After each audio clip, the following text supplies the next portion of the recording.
time. Let's get started. Can everyone hear me okay at the back? Good. So welcome. My name is Amol. I'm Director of Vulnerability Labs at Qualys. And in the next hour or so, I want to share some of my thoughts on vulnerabilities, on remediation, on how to prioritize them, and so on and so forth. But before we start, so last night when I flew in here, I checked into the hotel. I said, okay, this is a little bit of a time off because I usually work off a cave, being an engineer, don't get to travel much. But I said, okay, let me watch some TV. I was watching some old episodes of CSI, and I saw there that there is this team that looks at cases every day. You know, they look at bad things happening, like thefts, murders, all these bad things happening every day. And still at the end of the day, when they go back home and when their wife or husband, whoever asks them, hey honey, how was your day? They're like, yeah, it was okay, it was fine. But what really goes on in their mind is all the things that they have really seen on a day-to-day basis. And I think each one of you also would have related to that sort of situation, not at that level, but up to a certain way. So when my wife today, she called me early in the morning, she said, hey, how is your day going? What came through my mind? I was like, today there is a Cisco WebEx vulnerability, literally today, where the description says that an attacker can join customer WebEx calls, can see what are the calls that are scheduled, and basically join your calls. So that was today. Yesterday, let me think. I said, look, yesterday Microsoft fixed 3 zero-day vulnerabilities. So basically, where if you use Edge or Internet Explorer, you go to a bad website, you get compromised. And these are not theoretical vulnerabilities, these are ODAs. So they were already used by attackers. Day before yesterday, there was a vulnerability in the malware protection engine where an attacker can just send you an email. If you are running that particular Windows malware protection engine, you could be compromised remotely. I would say, this is like a pattern. I can just even remember what are the things happening every day. Let me try harder. What about the day before? There was an Intel vulnerability in the firmware. I mean, how many of you use laptops that don't have an Intel chip? Where again, an attacker can remotely send some packets and remotely control your laptop. And by the way, there is no fix for that either. I was like, this is interesting. Let me try harder. I was like, okay, last week, before the Intel vulnerability, there was the shadow brokers attack. So, I mean, shadow brokers, have you guys ever I think I see a lot of heads nodding. So basically it's a group of people on Twitter. No one knows who they are, but they sort of claim that they have found some NSA tools that NSA used to hack into some of the banks in the Middle East, so that, well, NSA would not want to steal any money, but to see how the transactions are going and where the money is flowing. And as a result, I mean, how am I affected? Because it had exploits for Oracle, it had exploit for Windows, it had all these exploits that they just dumped. And to give you a little bit of a background, what I do on a day-to-day basis is I monitor all these activities, and then what my team does is we create signatures to identify these threats. So, long story short, things I don't think are getting better.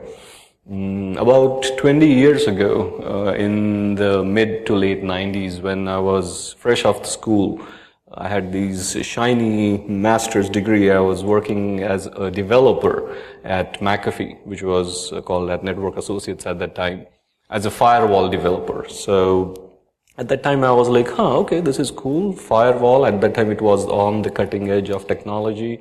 I was like, okay, once we build good firewalls, we are good. I mean, once we can stop the attackers from coming in, once we protect all these services, what's there to protect now? It's all done deal now. But I mean, as you know, 20 years after Still, attacks are getting more and more complicated. Attackers are getting more and more determined. There is a lot more complicated technology that we are using, that we used to use, and as a result of which, there are vulnerabilities, attacks that are not just theoretical, that are happening on a day-to-day basis, and their frequency is increasing. Now, working for a security company all these years, I can sort of understand that how I have sort of learned how to cope up with this day-to-day attacks and not to get depressed. But I can only imagine people whose business is not security. So whose business is manufacturing tires, whose business is in healthcare, whose business is making burgers, or whose business is finance, which is completely not security. So all these companies, they are not immune. They also have to deal with these attacks on a day-to-day basis. So what I'm trying to share here today is, in this threat landscape where attacks are happening each and every day, where the frequency of attacks is just getting higher and higher, how do you prioritize remediation? How do you say that, okay, I would do this first and I will do this next? And the reason behind that is there is no organization that at least I have seen so far who has remediated everything. There are, most of you must have some kind of a vulnerability management program in your organization, and there is always things to do. Even if you say that, okay, as of yesterday, I had fixed or remediated everything in my organization, which is impossible, but even hypothetically speaking, you say that, okay, what about the Cisco vulnerability that came out today? Do you use Cisco WebEx? Possibly half of you would say yes. You are again exposed. So even when theoretically, if you say that, okay, I have fixed everything in my organization today, in the next hour or so, again you are unpatched, again you are exposed. So in this presentation, we'll discuss sort of a year-long study that studied exploit kits and attacks, and go over some of the prioritization techniques. So this, as I was mentioning, this is the rise of vulnerabilities that we have seen over the course of years. These are unique vulnerabilities, so these are unique CVEs. So let's say today's Cisco WebEx vulnerability counts only as one in this in this chart. You could have let's say hundreds and thousands of machines in your network or your laptops that do use the Cisco WebEx plugin, but it's still just one vulnerability. So this chart, it counts only the number of unique vulnerabilities, and this is public data.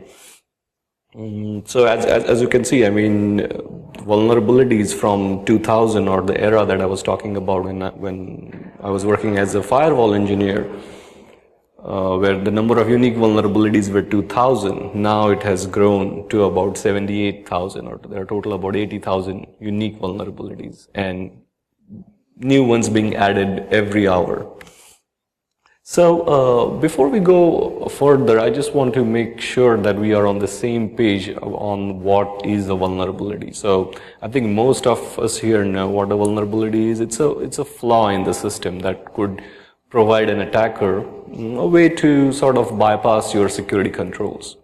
Now, a vulnerability does not mean that it's being attacked right now, or you are under attack, or something bad is happening necessarily. A vulnerability just means that there is a flaw and it could be exploited. The example that I've taken here is Adobe Bulletin, which is a vulnerability in Adobe Flash. So then what happens, what is an exploit? So an exploit is basically something that turns a vulnerability, which is a weakness, into an actual way to breach a system. So the example that I just showed you earlier was Adobe Flash vulnerability, a theoretical vulnerability that yes, if your browser plugin uses Flash, and if you do visit a malicious website, the malicious website could compromise the Flash plugin inside your browser and basically take control of your machine. Now, exploit on other hand is a working exploit. It's a proof of concept. It's a piece of code that really works. It's not just a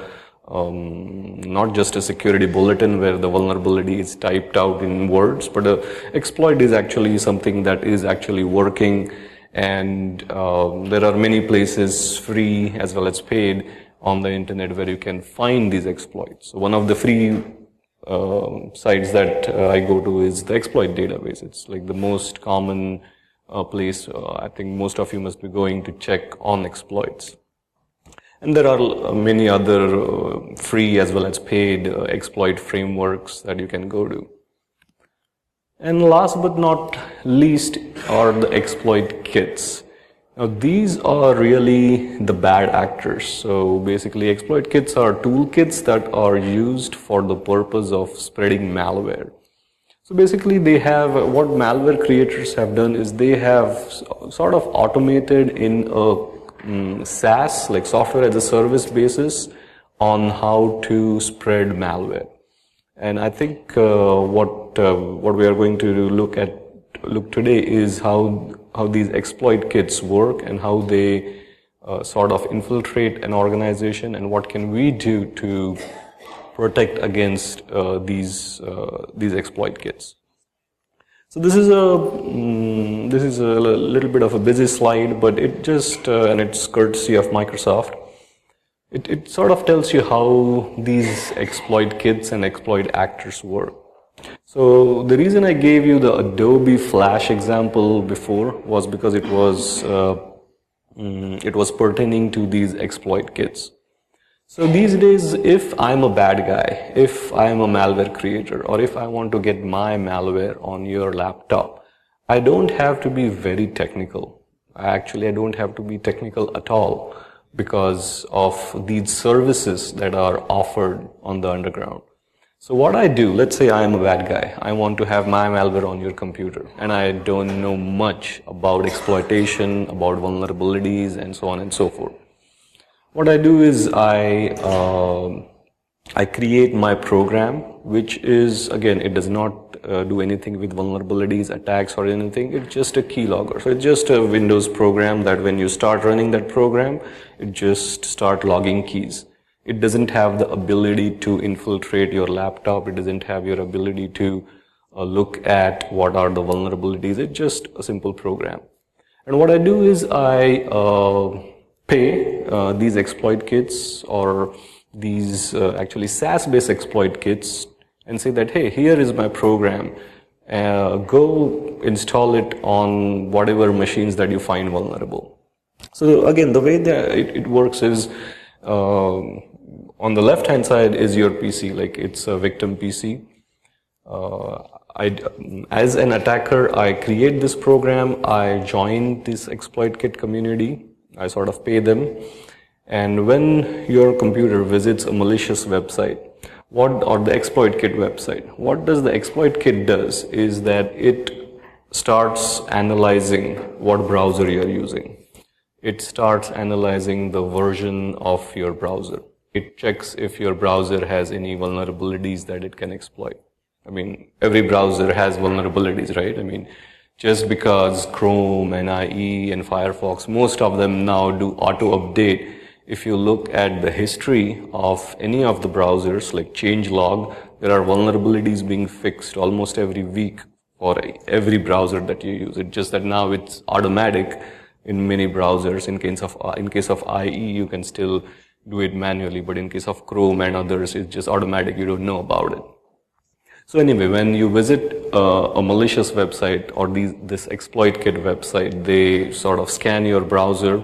Because your browser is connected to their website, they can tell what version it is.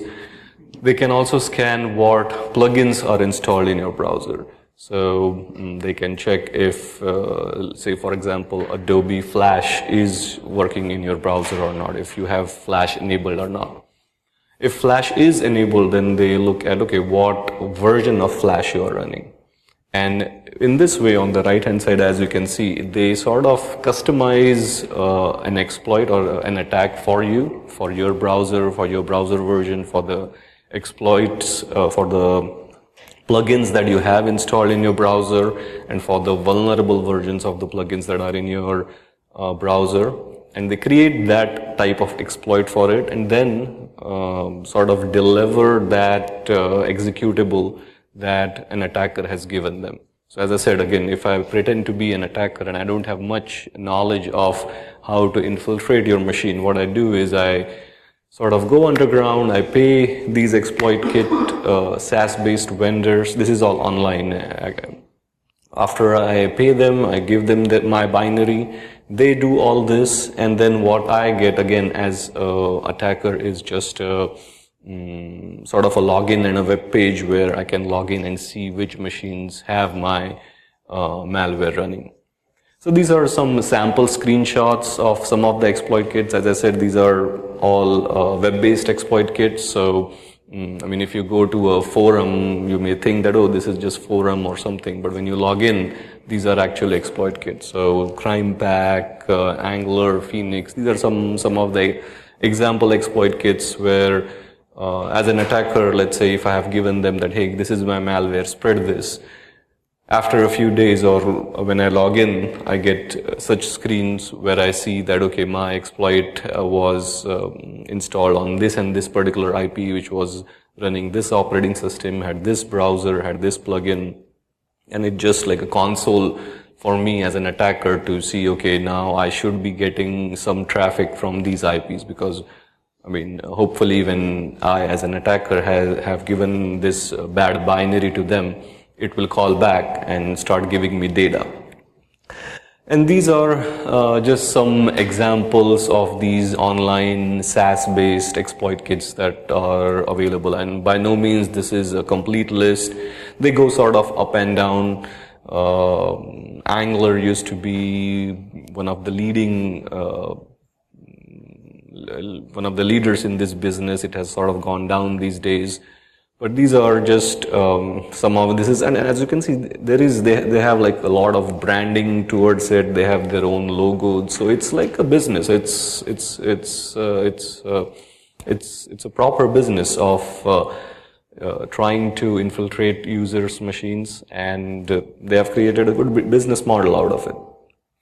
So how can these exploits, and this is just one example of how attack happens.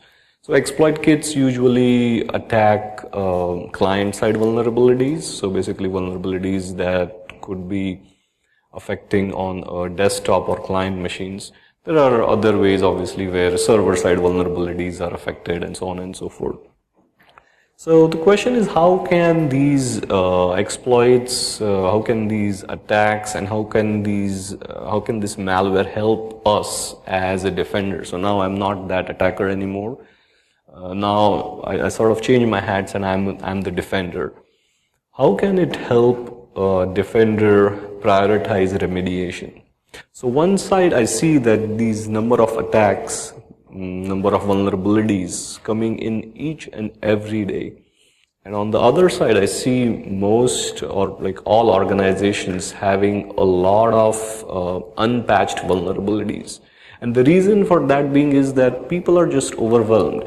I mean, when you start doing vulnerability scans or some sort of when you start your security program, I mean, because of the sheer volume, I mean, there are so many things that need to be remediated, so many things that need to be patched. There is, most organizations get overwhelmed by this, and I think there is a good need to prioritize on what should be remediated first, what should be remediated second, and so on and so forth.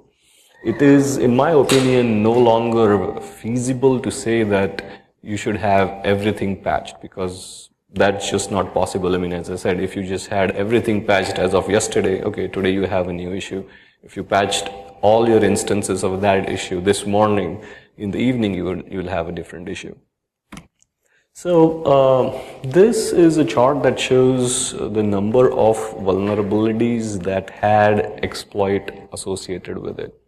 So we started with the distinction of vulnerability and exploit, right? A vulnerability is something where a vendor says that, yes, I have a security flaw here. And that's it. There is a security bulletin, security vendors write checks, and it may pop up in your vulnerability management program as one line item saying that, hey, I am running this and this software which has this vulnerability. If you compare that to exploits, like working proof of concepts, then there are a very few number of vulnerabilities that have exploits. So this is the chart 2012 to 2016. The blue columns are the number of unique vulnerabilities. So for example, the Cisco vulnerability of today will be one of them in the blue columns, but it will not be there in the orange columns until there is a working exploit. So until someone has really figured out a way of how to really make use of that vulnerability. So this is something that, as I mentioned, we have been tracking over the past year or so on how many exploits really happen as compared to vulnerability. So I think this is a very good starting point, which means that yes, we want to patch and fix everything, but if we prioritize based on if something is really exploitable, then I think that those are the type of vulnerabilities that should be given the first priority. Any questions on this chart or what it is, or you can do this yourself. You don't have to buy any tool. I mean, if you have a tool, if some tool is helping you do this, great. But in my opinion, you can also do this yourself by tracking these exploits from some, and there are a lot of different sites that you can do that as well. So I think that is the first thing that you could do, is basically instead of trying to patch everything, first look at the attack surface and patch things that do have exploits. I tend not to distinguish between remotely exploitable vulnerabilities and local vulnerabilities and all that, because vulnerabilities are vulnerabilities, exploits are exploits. I mean, if you give a client side or local vulnerability lower privilege because an attacker cannot actively attack it, then I don't think that's right, because again, a user in your organization can simply just visit a malicious website and get compromised. So that's the reason I don't make that distinction. So again, this is a busy chart, don't try to read it, but I think the presentation would be available online. So once you download it, it has on the left hand side the vulnerabilities or CVEs for 2017 that recently had exploits. So if you have one of these CVEs in your organization, I would say patch them first, because of course there is a proof of concept, there is a working code which is exploiting those vulnerabilities. So fix those first. Second thing is prioritize vulnerabilities that are being actively attacked by threat actors. Now these are pretty simple concepts, but once you put the numbers behind it, it's really very clear. So again, the blue lines are the lines that are the total number of unique vulnerabilities. The orange ones are the vulnerabilities that have exploits. And the red ones, which is again a very small part, are vulnerabilities that are really actively being exploited by malicious actors, like right now, or have been exploited by malicious actors. So to give an example, let's say maybe the Intel vulnerability from Monday or last week, which allows an attacker to take control of your laptop. It's a firmware thing. It would be in the blue box. One of the, I think it will not be in the red box, because yet we haven't, none of the IDS companies, none of the antivirus companies have seen active attacks using that. So the red box is the one which has vulnerabilities that are being used in active exploitation. So I think that is the distinction between these three charts, which is basically the blue one, which is the vulnerabilities that yes, you have to fix them eventually. The orange ones for which someone has written a proof of concept code. It could be a researcher, it could be a white hat security researcher who has written an exploit code, but someone had said that, hey, this is possible and this is the code for it. And the red ones are the vulnerabilities that are actually being attacked in the wild right now. Again, this is a pretty busy slide. When you download the presentation, you can look at, these are some of the vulnerabilities that have been targeted in this year, recently. So they are being used right now for in active exploitation. So if you have one of these, then I think it's very critical to remediate them first. Any questions so far about the three different things? Good. So in other words, I know you built that list because you remember that.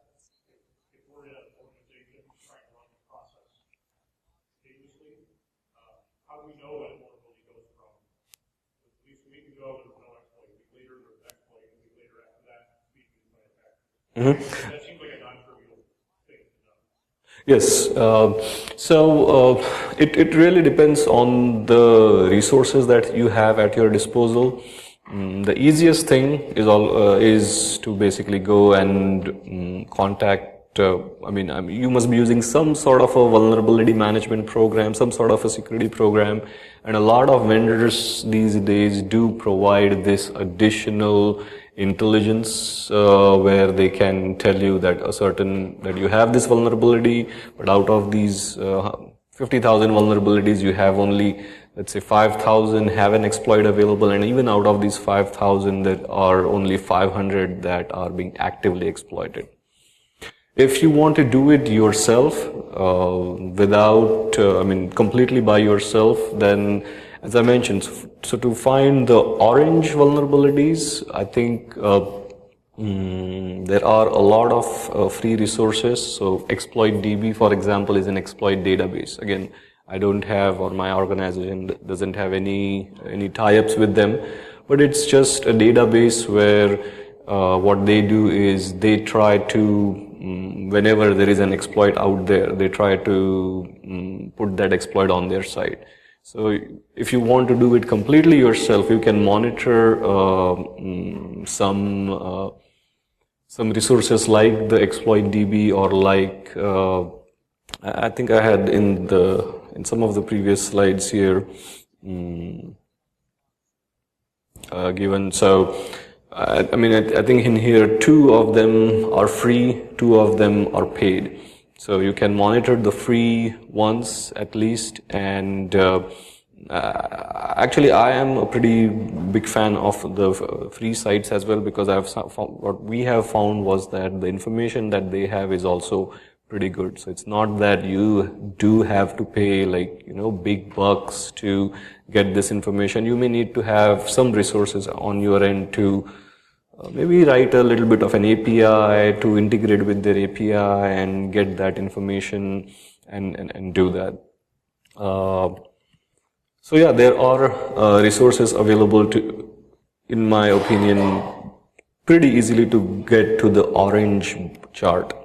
The red ones are, I think, a little bit of a tricky ones right now, because if you want to do it by yourself, again, if you have a vendor, I would say a lot of vendors give this information, so just contact your vendor and they will be more than happy to sell it to you for a little bit of extra cost. But if you want to do this yourself, the red ones, then pretty much you have to, you would need to sort of monitor what's going on in the activity in the wild, and that is something I think would be a little tough to do it by yourself.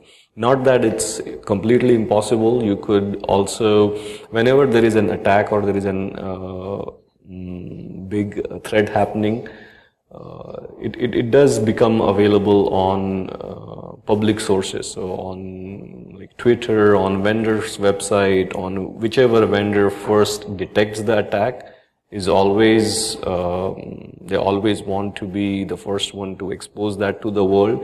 So they always have it in their blogs and bulletin boards saying that, hey, we have detected this new attack, we have detected this new IDS, alerts that are happening. But yeah, the red ones, I agree, they are a little difficult if you are totally going to do this by yourself. So yeah, that's what I have. So other than prioritizing vulnerabilities by exploit and exploit kits, you could also prioritize them by high-risk software. So by high-risk software, what I mean is these are the vulnerabilities in the past that had exploits or exploit kits available. So automatically, I mean, most of the Adobe Flash, it has been the top target for exploit kits for the last year or so. So yesterday again, not yesterday, Tuesday, yeah, yesterday was Tuesday. So Adobe also released 6 or 7 Flash vulnerability fixes yesterday. They were not used in the wild. There is no exploit for it right now. But intuitively, I know that in the last year, Flash has been targeted by attackers, and if there are 7 vulnerabilities fixed in Flash, I should fix Flash first. And the reason why I say that is once a vendor releases a patch, there is sort of a race, so between between the good guys and between the bad guys, and both of them do the same thing. So once a patch is released, what the bad guys do, and also what people like me do, is we start disassembling the patch. So these patches are binary patches. So there are tools like IDA Pro or BinDiff where you can see the difference between the patched binary and the unpatched binary. So and that's the same thing which the attackers do as well. They start diffing these patched and unpatched binaries, and the hope is that they are trying to find what was patched, because the description of the vulnerability just pretty much says what are the consequences. That okay, there is a buffer overflow vulnerability and it can cause attackers to take complete control of your system. That's it. That is the description. But what happens when a patch is released is that attackers start diffing your patched and unpatched binaries, and they're trying to find what was fixed. And once they find what was fixed, they see if there is an attack surface. Can this be attacked remotely? Or how can basically, in case of let's say Adobe, how can I create a malicious Flash content which when rendered in your browser would cause the browser to crash and execute my content that I gave it. So, and the reason good guys do it is or the IDS people, antivirus people, vulnerability management people, all these guys also use the same technique so that they can write signatures to detect the presence of this vulnerability. So, the reason why I'm saying that prioritize high risk software first is because if you sort of already know that Flash is something which is being exploited these days, even though there is no exploit for all the 7 vulnerabilities in Flash that were released yesterday, there is a high probability that someone would find how to exploit it and come up with the exploit. So this is just a distribution of vendors that had exploits associated with their vulnerabilities. Now again, if you look at it, if you will say, okay, Microsoft is number 1, Adobe is closely number 2, or they are almost the same, Apple, Oracle, and there are a lot of vendors after that. But again, if you take a closer look, what we saw was that although Microsoft was, number 1, it had very few remotely exploitable vulnerabilities. So on the left hand side are the remotely exploitable vulnerabilities, and in Microsoft that was basically IE, Edge, and so on and so forth. But a lot of vulnerabilities for Microsoft in the last year were privilege elevation vulnerabilities. So something where an attacker already needs some credentials on the box, and using the vulnerability they can get higher privileged credentials.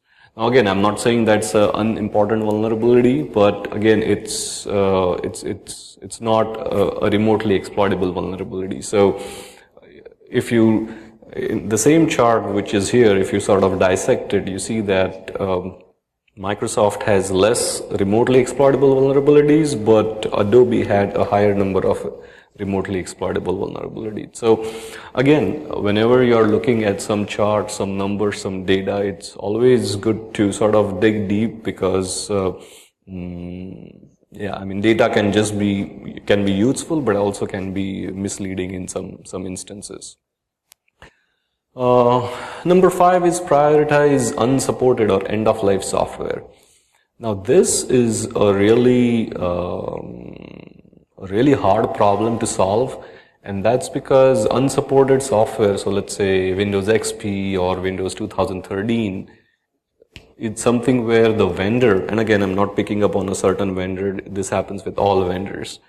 When a software is, when a software goes out of support, the vendor stops issuing security patches for it, but you still have it in your organization. What happens is that when a new vulnerability comes in, so let's say Oracle released their quarterly patch update 2 weeks ago. When that happens, they say, okay, these are the patches, these are the operating systems or databases or software which is affected. And that is the list of supported software. Nothing is mentioned about unsupported software. So what attackers do is they take these exploits, and again, when I'm sort of generally referring to attackers, these are sort of mid-level attackers. These are not really the ninja attackers who really know how to infiltrate and all that. Just a normal person who had sort of gone on the dark side, what he would do is they would just download exploits from exploitdb, and it says that, oh, this exploit works for Windows 10. They can just run that exploit on Windows XP, an older operating system, and try it out. If it works, all of a sudden what you have is you have an exploit for an end-of-life system for which there is no patch. So organizations are really caught in a very are really in a bad place where if with end-of-life systems, because they have exploits which work on newer operating systems and there is no patch. And this happens, as you can guess, because a lot of code is reused. I mean, whenever there is a newer version of any software, code is not written like 100% from scratch. It's just an iteration. It's just a small iteration of the older software. So any vulnerability that affects newer software, chances are that 80% or more, it will also affect the older unsupported software. So the screenshot that I have here is what we have, and we sort of again provide for free, is that we run these exploits that work on newer operating system, newer exploits on older unsupported operating systems. And if they work, we say that, hey, this is an exploit, the vendor is not going to talk anything about it because the OS is unsupported. They don't even tell if the unsupported OS is vulnerable or not vulnerable, because it's unsupported, they don't talk about it. But what we find that this newer exploit does work against older unsupported OSs. So you can use resources like this to check what exploits work if you have any unsupported operating systems, databases, or any sort of a software in your organization. By the way, does anyone even care about this? Or do you know if you have unsupported operating systems in your organization? Is it a big deal? Or people just say that, oh, we have mitigated it because we have these other mitigation controls around it and we are just protecting it somehow. Any feedback around this? Mostly because of the business. Yeah, in most cases, it is the business case that an organization had some software, a custom software that only works on, let's say, Windows 2003, and now 2003 is unsupported, but that software does not work on, let's say, 2016. And so people end up keeping these older systems in their organization. It's a hard problem to solve, and yeah, I don't think anyone has like a very good answer for this. So again, these are some of the end-of-life software which have vulnerabilities, and as I showed you from the screenshot before. So just because you have an end-of-life software and the vendor doesn't tell you in security advisories that it is vulnerable, doesn't mean that it's not affected. I mean, you can run newer exploits against this end-of-life software, and you will see that yes, they are affected. Prioritize vulnerabilities with high lateral movement. Now, again, this chart is from, this graphic is from Trend, and what we did was that, and this is something that, again, up till now, what I said, I think you could do all these things by your own, more or less. This, I'm not sure how you could do it by your own, but what we did was that we, in the last year or so, when we analyze, like, as I said, like what we do on a day-to-day basis is when a vulnerability comes in every day, well, there are multiple vulnerabilities that come in every day. We analyze them, we throw them into buckets, we create signatures to detect them, and well, move on to the next day. So when we do this analysis process every day, we also tag vulnerabilities that have a high lateral movement potential with a special tag saying that, hey, I think this vulnerability has a high lateral movement potential. And we are trying to see how we can again expose this data to the community so that we can also somewhere post that, hey, these are the vulnerabilities from the last year or something which have a high lateral movement potential. So if you have them in your organization, patch them. Well, after you patch the vulnerabilities with exploits and with exploit kits and with active attacks and all the things that we saw. So, and then these are some of the example vulnerabilities that, again, they may not have an exploit, they may not be exploited in the wild, they may not be for end-of-life software, but in our opinion, they have like a high lateral movement potential. So in summary, I mean, I'm sure in your risk management program, you must be using a lot of things like CVSS scores, the severity that is given by the software vendor. Let's say Microsoft gives some severity to their vulnerabilities, the severity that is given by your risk management program.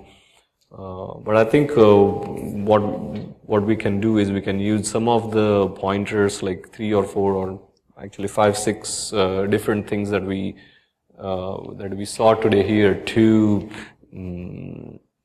to put different severity levels so that you can prioritize remediation according to those severities.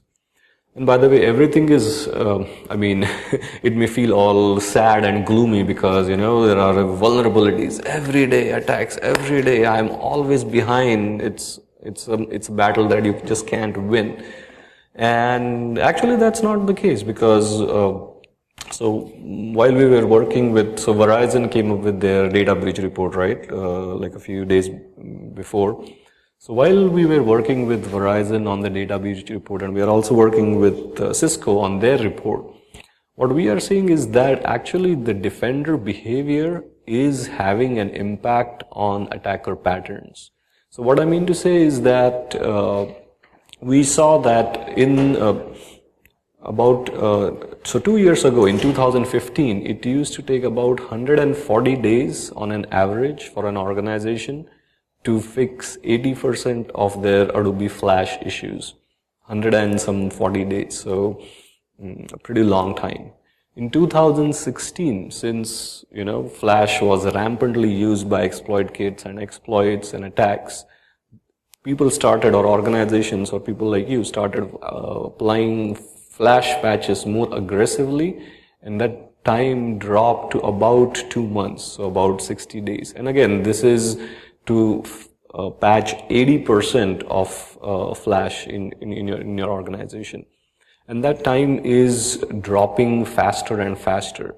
What happened was that since, as I mentioned, like attackers have only that window. When a vulnerability comes out, they reverse the vulnerability, put the exploit in their exploit kit, and wait for unpatched machines to connect to them.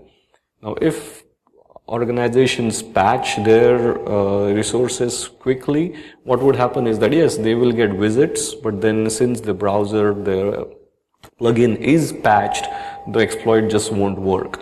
So what we have seen is that since, this could be one of them, not saying this is just the factor, but this would be one of a contributing factor for that we are seeing actually a reduced number of attacks this year for Adobe Flash and generally in exploit kits, is because we have seen that, we have data and we have seen that organizations are much more aggressively patching Flash. So I think what we are doing does make a difference, and like as I mentioned, the defender behavior on how we prioritize vulnerabilities, how we fix vulnerabilities, that does have an effect on attacks. Now, of course, attackers will go to something else. They always go at the next low-hanging fruit. So if, let's say, Flash usage is going down and Flash patching is becoming more aggressive, they will definitely find a different software, something different